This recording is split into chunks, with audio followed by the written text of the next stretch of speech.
boys, girls, gentlemen, ladies, humans of all ages, animals that can access YouTube. I don't know why I did that. Anyway, boys and girls, humans of all sizes and and ages, welcome to the Mtoto stream. And of course, like I always say, this is a test stream. Of course, we have not started the official streaming of the channel yet. We are still asking you for feedback. We are still asking you if it's working. We want you to tell us what you want us to talk about. And today is going to be one amazing stream because we have one person who has a massive influence everywhere, all around. He has a massive influence with his presence. He has a massive influence in Africa. And of course, with advocacy in Africa, we'll be talking about several things. One of them involves you having a bone on your neck. I know it sounds crazy, but we are going to talk about that as well. The other one involves the new change and the new switch in TikTok. As you have seen, Oracle has taken over TikTok in the United States because of the negotiations they were having with ByteDance, the real hosting company of TikTok, as well as the United States government headed by Donald Trump, the president of the United States. And we're going to be talking about that. The question we are posing is TikTok a safe platform even as we move forward? Because, I mean, we were arguing with Brian. Brian was saying that TikTok is becoming a data mining app. Basically, they just want to get your data and they can use it against you at some point, like Venezuela. But anyway, so Brian, maybe you can introduce yourself and, just for the people who have no idea who you are and the people who really want to know you, so that we can be able to start the stream. But once again, this is a stream. It's not a podcast, not an interview. Be chill, be relaxed, remove your shoes, and continue. Tap the screen. But tuko YouTube. Uni nani ana shout hapo ukiona tuko live. Ngoja hizi vitu zinaitangwa the reaction. Exactly. Bet. Hi everyone, what's up? Thank you for hosting me on Mtoto stream, Omar. Yes. My name is Brian, the massive, the great, the conqueror, the champion, the ruler is here. Mtungi. Mtungi, yeah, they call me Tungi. Yes. That's because I'm full of wisdom, Yeah. But happy to be here. The TikTok thing, manze ni kusababu I think it's an important conversation. Yes, and I think hapa hivi ndio pia the conversation here, do we need like an Africa based platform, an African based platform, and a model that works for us, something that we created just for Africa. Because ukiangalia some of these, like some of their data laws, kama leo we talked about, I remember Yvonne asking you what was consent fatigue. True. And na consent fatigue is something that these big companies take advantage of. What sure you will not read the data of privacy, their terms and conditions. Uta skip to, but what you don't realize is not only are you giving them access to the information and you mepatiana, like your name, that doesn't matter. You see, whatever you post on your comments. Yeah. For example, you come across like an interesting reel. Seme, yeah, manze, I like, it makes me feel better every time. Like, jana nilikuwa, I was not feeling too great and I took some and I'm great. If you post that comment, that data is going to go back to your profile. They're going to categorize it in your health. Okay? So when you go to get insurance later on, when they're looking at what is your health profile, because there's something called like your health data profile. Yes. It's one of the things they factor in, manze. For real. For real. Everything, your digital footprint matters now more than ever because of TikTok policies. And for me, it's a sword that cuts both ways, man. Yeah, my guys. The conversation imeshaanza kuwa heated. Nata tujaingia ndakas vizuri. But yeah, so I mean, I know we are on YouTube currently, and of course we will be moving on to TikTok as well. Ndo maana tunapewa lapels to buy. Is it to buy ama to stick kwa mic, Jermaine? Nivae ama ni stick kwa mic? I think inaweza. But then inaweza stick to kwa mic. Simple. Ama? Siko sawa? Iko sawa. Iko fiti. No, I think it's good. I think it's good. Mtu ni nani hapa? We have an intruder in the studio. Arocho anakuja kesho. Kesho ndio ulitaje Jamii? Machizi podcast inakuja kesho. Coming soon. Leo tuko na analyst kwanza. Brian ana analyze some of the things that we're talking about. And of course, we are live on YouTube, so please leave your comments. We want to understand what you want us to be talking about. Tune in, by the way. Let's talk about this conversation. Basically, let's get to understand how is your data being mined by some of these platforms, especially TikTok, because now it has moved from being owned entirely by ByteDance to being owned partially by Oracle, and not by Oracle, by an Oracle controlled company. Oracle controlled TikTok, company, US, yes. ODC something. Yeah. Okay. Okay, so you see now hizo ndo vitu tunataka kuchukua kwa Brian. Alafu by the way muulize swali lingine Konk, by the way. Hii ni time ya for us to have like an African platform, like an African socializing platform. That's a really good question. Ubuntu. Maybe like Ubuntu would be nice. So, isn't Ubuntu but then Ubuntu cuts across. Yes, no. It does cut across, by the way. But so we have North Africa. Once I don't like how disengaged we are. Oh yeah, we are but really I don't disengaged. even blame the North Africans by the because I feel like if you go to West Africa, they have Creole. Okay. Creole is like, it's not every They West have a African. social media app called Creole. No, it's language. Creole is like the same language that Sierra Leoneans speak. Okay. Yeah. It's like being it's spoken. It's not in entire, but like there are aspects of it. Vile tu Kiswahili, if you're in East Africa, yes, almost all East African countries understand you. Understand Swahili, yes, true. If you go to North Africa, it's Arabic. Kweli. Yeah, because it's really, it's widespread. It's their local, it's their main language, main form of communication. Yes. Now, if you move away from North Africa, the rest of Africa, we don't communicate using Arabic. Kweli. Not we like formally, because space is more. Arabic is just like, let's say, a language for Muslims who are like reading the Quran. Specific diplomats who need to understand. Teachers. Teachers, actually. More people who like come from a family that has like an Arabic background. Kweli. So it's so hard for you to connect with Egyptians or Moroccans or Algerians. Liberians. Liberians. Tunisians. Liberia is in South Africa. Liberia kuko juu bwana. Sure. Wacha to confirm. Lakini Brian alipata ni C- pale history tunamuelewa. I got an A in history. Liberia is up there. Liberia is up there. They're both wrong. It's in West Africa. Liberia is in West Africa. But it's somewhere up there. Somewhere in Africa. Somewhere Africa. But so like you communicate, it's so hard for us to connect, man. Kweli. Speaking of Morocco, the Senegal Morocco thing. True. What was going on, man? And they're supposed to host the 2030 FIFA World Cup. Did you hear them saying they don't want AFCON to be brought to East Africa? Because we don't have roads. They were like, those people don't have roads, and so I was like, kwani uko, like they don't have schools there, ama? Nah, AFCON, that's just being damn guy. Yo, they don't have schools there. Well, listen, this is divisive. To be honest, AFCON is the Africa Cup of Nations. Exactly. Not the North Africa Cup of Nations. It is not. It is for all of us, man. Because we are hosting it in 2027.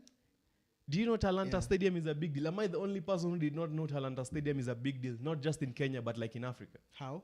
Talanta Stadium is a big deal. It's considered to be one of the biggest stadiums, not just in Kenya, but in East Africa. So I know, most not definitely. the biggest, but one of the biggest. Once it looks so cool, by the way. It does. There's a question that was asked. Okay, this is chini ya maji. Wase walikuwa wanasema, should we really rename it to Raila Odinga Stadium? I was thinking about Talanta Stadium. Wase walikuwa wanasema, like, of course, Raila is great. His impact is amazing in the country. But just leaving away, like, just that and looking at the names. Stop naming projects after people. Because it's not their personal property. But like, it's a way to remember some of our heroes. And, I mean, look at Jomo Kenyatta International Airport. No, hiyo kwanza tunafaa to rename it. Tuite aje. Kenya, Nairobi International Airport. Just call it something. But okay, Joe, what I'm thinking about, like the Talanta Stadium thing. Yeah. This was simply political chess. Ni mtu alipeana hii kadi ndo apate hii kadi ingine. It was trading cards. Talanta Stadium was cool because it was called Talanta Stadium. It does not belong to any particular group of people. It doesn't. Not Raila supporters, not Raila haters. It belonged to talent. It was a place to develop. So if you ask me personally, I'm for the conversation that maybe it should stay as Talanta but then again it was Agwambo, you know, it was Raila, it was Eh, Baba. like unajua Oh, they call it Baba. Baba Stadium. Baba, manze. You think about it in another way, you're like, okay, I think really there are do better want ways to honor Raila, no? There are. I mean, we have the road, Raila Odinga way. That's not even infrastructure wise, man. What were Baba's dreams? What were his aspirations? What were his beliefs, his philosophy? You know, but I don't think Baba really cares about the stadium. I think what he really cared about is how do we make sure that the country is equally represented, that democracy is something real, that citizens know what the hell is going on in the governing of their country. Kweli. Yeah. That's something that Baba stood for. And I think we can get better ways of naming, of basically honoring Baba other than the road. I think I know the road. When you build a stadium in Nyeri, Yeah. do you think naming it Gachagua Stadium is... That's dumb. Aye, Why that's would you do wild. that?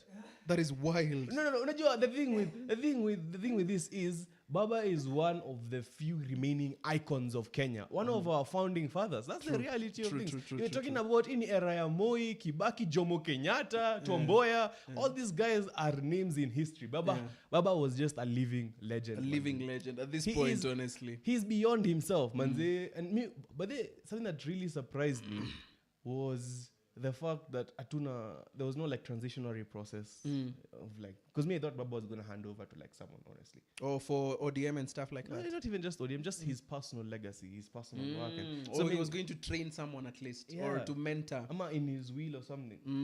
I mean, I don't think he did. I don't think he got the time to do that. But there are some people who have been stepping up here and there, just to wanakani kama wana try kufuata your legacy as well. Yeah, I guess. You know, Do you think we'll ever get to a stage where by this we have another Baba. Hey, I don't think so. Eh. I don't think we have enough. We don't have people who are willing to sacrifice their lives for the nation not anymore. really at Well, this we do, point. but like we they have don't Casmuels. That man. But anyway, a little bit back to the conversation. I mean, of course, we were basically diverting kidogo. But then, Brian, also, don't forget, we're also on TikTok right now. We've gotten Oh, we're on TikTok. Tumengia live officially, and I'm just seeing some comments there. And we have a comment from Annette. Oh, Annette. Hi. Annette Niaja. Nasema Salimia Omari. Very, very much. Thank you so much for joining. And then, of course, we are being joined by a lot of people. I'm seeing Rocho is part of the live. Dem Roach is someone who works here. And, of course, we are moving. Matano just joined the live. Hello, Matano. Karibu sana. And, of course, we're having a conversation trying to see how we can basically move on with the social media platforms, especially TikTok, which is, I think, the most used platform in the country. I'm not sure, I'll check the stats, but I think it's one of the most used platforms in the country. And of course, right now we're raising the question, is it now a safe platform? Even now for the kids, because you see, you can join TikTok when you're 13, yeah? Me, because I don't think TikTok has ever been safe for kids. Because it also depends. Are you talking about kids or teenagers? 13 is teens. Maybe if you ask me, TikTok is a creator platform, manzi. It's not a consumption. Ukitaka mtoto wako, if you're thinking about safety, TikTok is not the place. Because TikTok, what can't you access in TikTok? You can access everything. I think there's a creator mwenye kazi yake ni to tell you how to dispose of, how to commit crimes, basically, on TikTok. That was not going well. I am telling you, That was not going well. like TikTok is, I think it's one of the platforms that have great potential. Umona? Kweli. Like you could use, TikTok was one of the things that Gen Z movement was built partially on TikTok. On Umona? TikTok, yeah. But the problem is the company in itself now seems to be shifting tactics. So I realize we now have consumers. Okay? So what do we do now? We take advantage. But it's basically, it's what all companies do. Even Uber did it. Do you know, like when Uber started, na Uber Comfort or Uber X, it was just Uber. And then we realize, we have 1,000 people, we only have 700 cars. What do we do? Yeah. Let's make 200 people pay more for comfort, for Uber Plus or something. We're not changing the cars, we're not changing the drivers. Yes. It's the same people. But what do? We don't improve the quality of our product. What we do is, for the guys who are willing to pay less or like pay whatever the standard amount, for the guys who are not willing to pay more, how they get like less quality. They get less quality. Yeah, basically. Wale wa chap chap. And I feel like that's where TikTok is going to at this moment. because I'm looking at that data privacy. Kwanza hiyo kitu I'm like, na kukula kichwa. Kabisa. What do you mean? What do you mean you want access? What do you mean you can now share my data with the government? Do you know that? Do you know that, like, whatever TikTok data, post kitu nonsense. Just say some or get involved even in, like, it can now be used for, even like, in a little bit of politics. Even in politics, it can be used for politics to, like, for a political witch hunt right now. Whoa. Yeah. Okay. But then again, see, we were safe anyway. You still use Safaricom. Ukitoka TikTok, see ati uko so safe. see ati sasa ati sasa juu uko TikTok ati sasa sasa uko safe. You're not. You know. I mean, and of course we're trying to raise that question. So do you think it's time, like, we came up with an African-based platform, like a social media platform for us, by us, of course tailored to basically how we move, basically how Africans work, our cultures, our traditions. What do you think about that? And basically, how can we go about this? Is it something that can be done? I think it can be done, except not for Africa. It cannot start for Africa. We need to start for Kenya and then East Africa, and then West Africans need to do theirs, and then North Africa needs to do theirs, and South. Sabu, the same way, India is big and broad and wide and filled with different kinds of people, different kinds of culture. That's Africa for us, man. And because what we need to do is shift the way we consume content. Ukiangalia, how many African creators do you follow now? African creators? Kenyan creators. Kenyan creators. Several, actually. Exactly. Yeah. What about 3 years ago, 6 years ago? Ukiangalia, true. Not because hawakuwa, but because hatukuwa tunataka consume kitu ya Kenya. Sasa hivi mtu akicreate TikTok ya Kenya, I don't think it will launch. So people believe, no, ini ya Kenya, ini. Hiyo mentality lazima ishift kwanza. To learn kujipenda si wenyewe. Mwanze kwenda Kenya National Theatre kuwatch plays and acts. Mwanze ku read Kenyan books. Mwanze kuwatch Kenyan content. Mwanze ku read real Kenyan stories online. Engage na creators wa Kenya. That's where it starts. That's where tumetoka kuona Vindi saa hizi. Ako live. Aisha Speed alikuja huku even the government was involved. Angalia Vindi saizi anafukuzwa kwa petrol station. This is what I'm talking about. Karibu Kenya. We need to shift na concept. Hadi wewe mwenyewe ni content creator. But mimi sina creating on na inganga hapo #Kenyan TikTok ama. Unajua creators wangapi wewe, marafiki zako wangapi ni creators? Many, actually. Una consuming content ya wangapi? Yes, I consume Eric's content. I consume Kate's content. I consume Marshall's content. Oh, Marshall creates content. Oh yeah, she's on TikTok. She's actually big now. She's actually quite big right now. She's a big deal right now. Oh, very nice. I support African content, of course. We need more people to be doing that, basically. So we just need to shift our mindset and basically try our best to ensure that we are doing the same. So of course, like I'm reminding you, of course, these are test streams. So I know TikTok today is a bit shaky. Unfortunately, because we are using our phone. Imeshikiliwa na director Isaac. Oh, nikuwa shanga hiyo kamera iko because ni kamera gani unashoot landscape? Ni Isaac ndo ameshikilia simu pale hivyo by there. So guys, don't worry. I mean, of course, like I said, in test stream, we have not launched it. We launch it on the 11th of February. That's Safer Internet Day, yeah? Safer Internet Day, that's when exactly we will launch the stream itself. And if it's the console way you want us to go, we will go the console way. Like we'll be playing FIFA 26. 26 imetoka? Loki. No, FIFA 26 hajatokea. Si 26 imeanza jana ama? But inaweza kweli ishatoka. 2026 imeanza jana bana. FIFA 26 hajatoka. 26 ishatokea. Yeah. The hell? Unatuanga hata unatuanga even before 26 the next year enters if FIFA I'm not 26 is out. Lakini unasikiza jamii, acha tu confirm. So jamaa amecheza bro. So Loki, if you want us to do console while we have our conversation, that's something we will do. I mean, of course we'll be having games here on set, trying to ensure that we are keeping the conversation as amazing as possible. And yes, day one mli complain tunaongeanga English sana, so tuta switch. That's also another thing, Brian. Tunafaa tuongee our local language. Tunafaa hata tuache kuongea English in general. Basi tuamue tuongee Kikuyu. Bana. Wewe mwega. Tuingie tu. Yuko kwira atirire. You know, we just jump into it, you know. But anyway, so the other conversation we were having, and of course we want to bring it to you with Brian. Unaacha kuongea English. No, unajua bado najaribu kuingia kwa hiyo transition. Ukiongelesha Kikamba mtanielewa. So the other conversation, of course, ilikuwa about, by this sijui kama you guys had this back then or even now. I want to know if now it's happening, by the way. primary, hii mostly happening primary school, ulikuwa ukiongea Kiswahili in our school. What happened is ulikuwa ukiongea Kiswahili unapewa bone, unavalishwa like mfupa, unavalishwa mfupa. Mfupa ya nini kwanza? Tunafaa tuanzie hapo. Mfupa I think ilikuwa ya ng'ombe, si ndio? Isaac, ilikuwa ya ng'ombe. Hiyo ni hakuna mbuzi kwa mfupa ndogo hivyo. Unavalishwa mfupa ya ng'ombe. Ukiwekwa mfupa ya ng'ombe, kila mtu shule mzima anajua huyu anaongeanga Kiswahili, because tulikuwa tunafaa tuongee English. We're supposed to speak in English. And I'm hearing that in some schools ulikuwa unavalishwa nini, bango, like a sack, kuna necklace, kuna necklace, different kinds of this. Kuna different depending on your school. I even saw like unajua ile what is this thing called? That bat of some sort. Like for what is this games? Baseball bat. Exactly. Mtu anavalishwa baseball bat. Sasa kama ya plastic, you just walk around with it like umeshikilia tu. The whole thing kuna tu kitu yako ya walking. Kila mtu anajua hapa anaongeanga Kiswahili.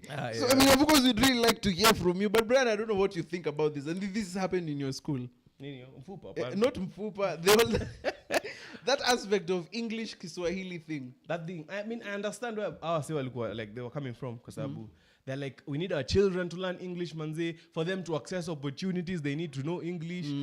Well, which, I mean, I get where they were coming from. In a way. But what they did was because of that, manze, I'm not fluent in Kikuyu.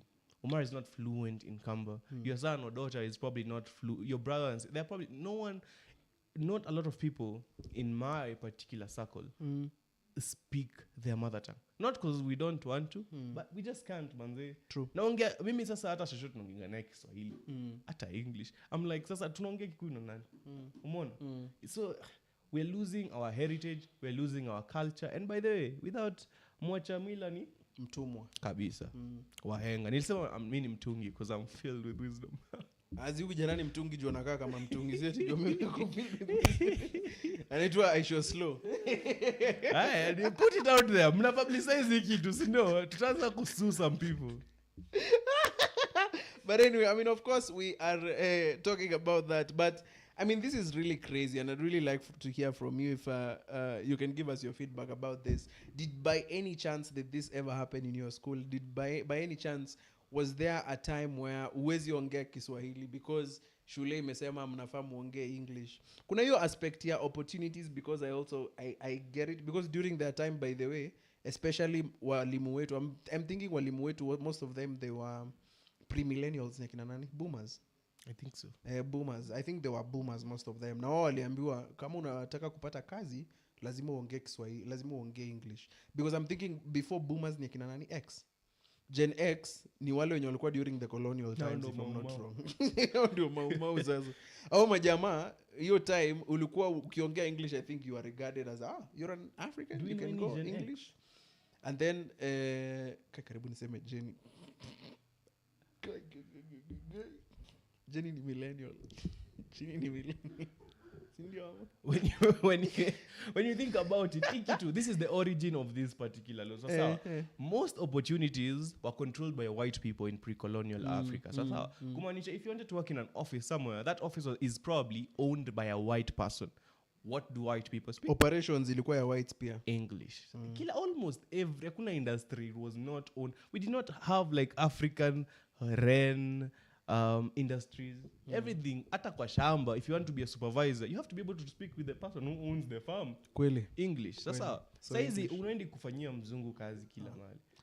It's okay for them to learn English, but by the way, mimi sema let them learn all the languages. Children are extremely flexible. Wacha ongea Kiswahili.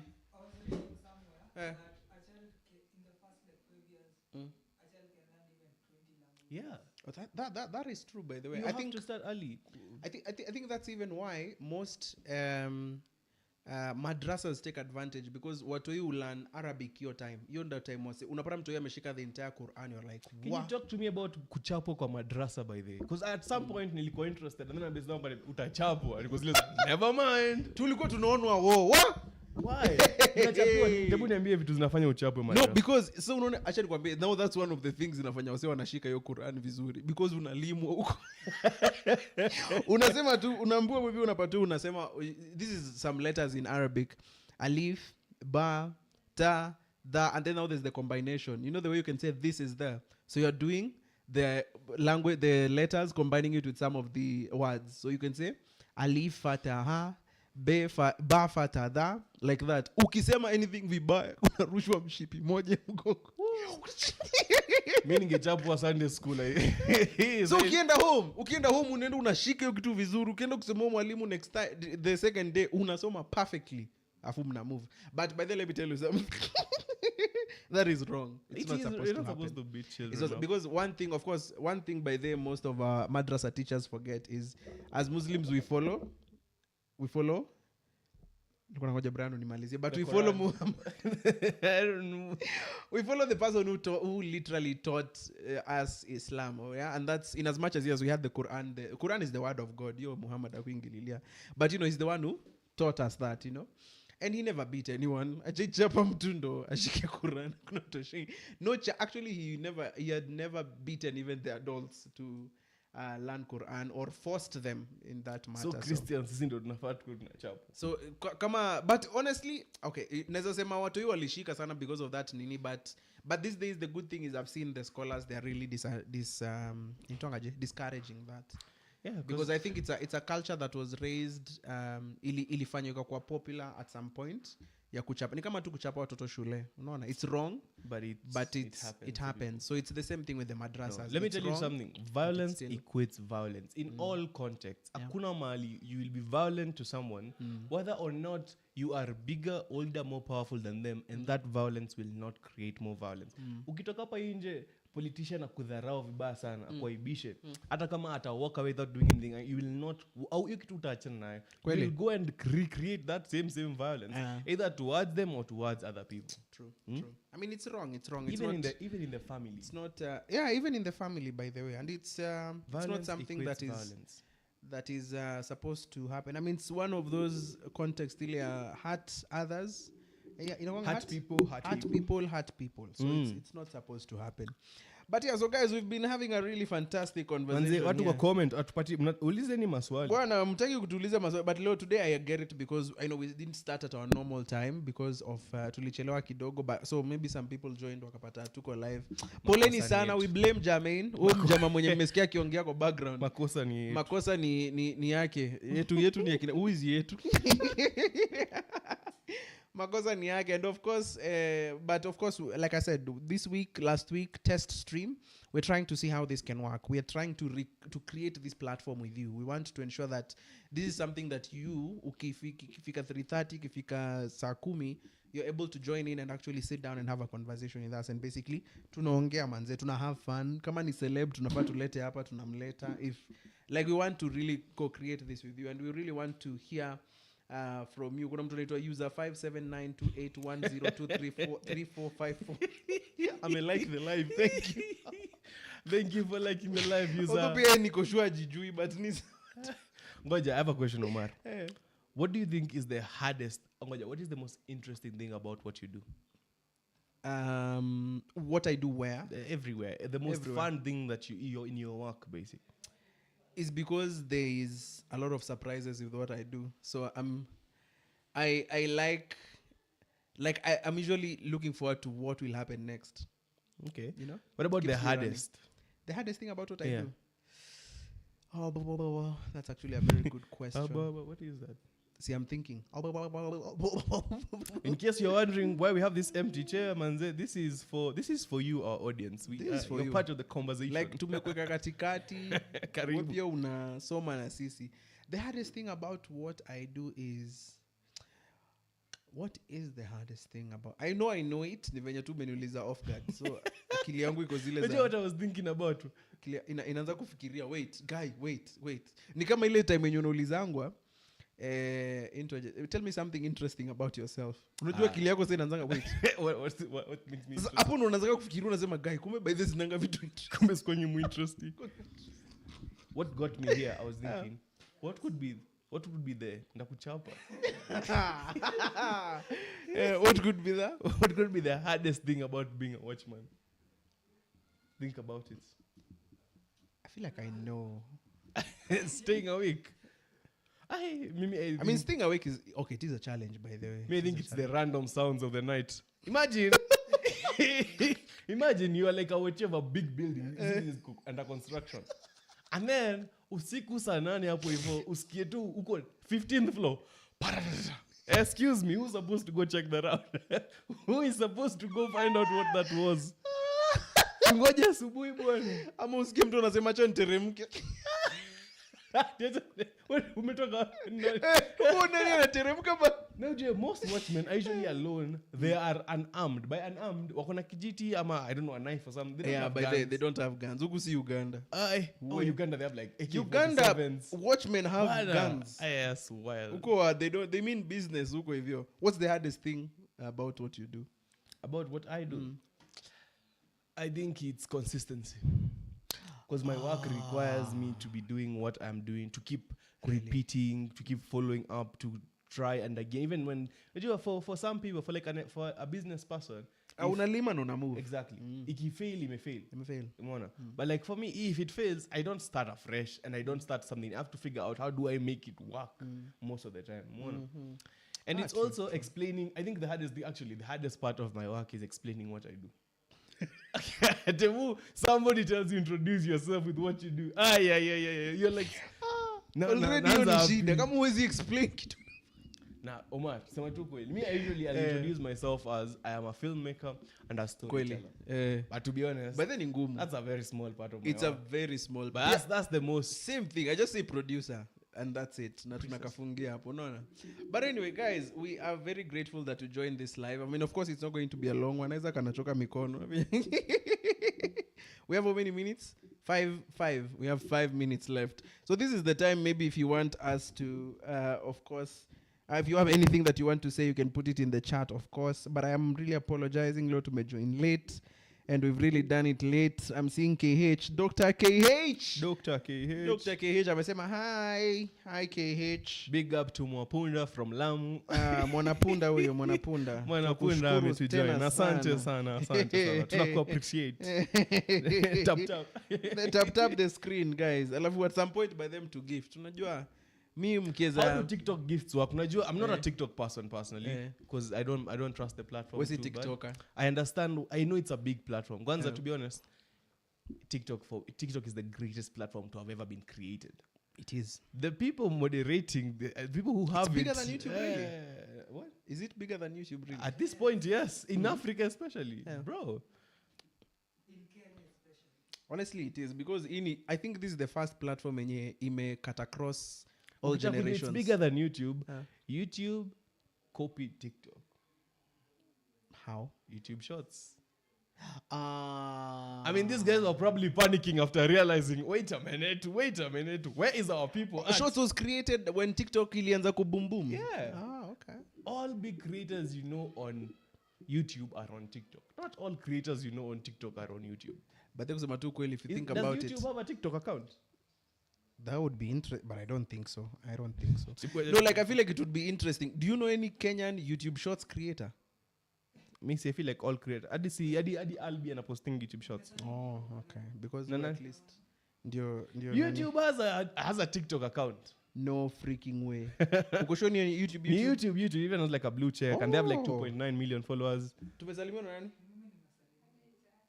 Umesalimiwa. Oh, salimieni Jermaine. Oh, guys. A princess. Adi amesema tusalimie princess. Princess Jermaine. Kingori umesalimiwa pia na KH. Yaani KH unasalimia kila mtu ndio unisalimie. Kwenda huko KH. Kwenda huko. Asante Mwapunda kwa kucheck up on us. We're doing great. But of course, chat. M's in the chat.